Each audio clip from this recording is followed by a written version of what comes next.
Today I have one CRV 2009 model. I will show you how to fix chain and show you the mark. This intake side, you can see this two mark.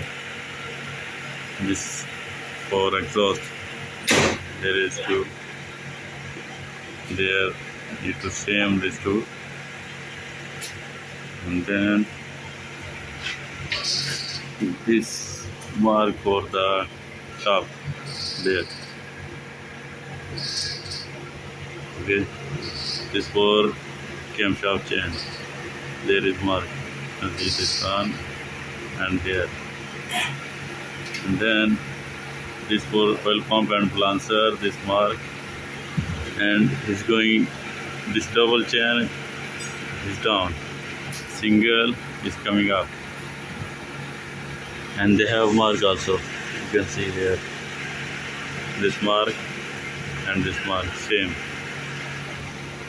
This mark for top the piston number 1.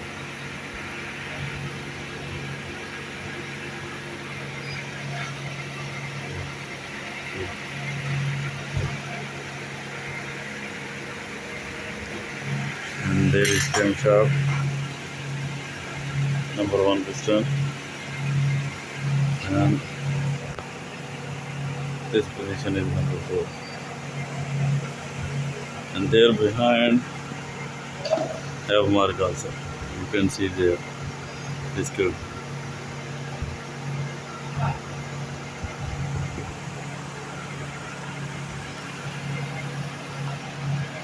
Ini kan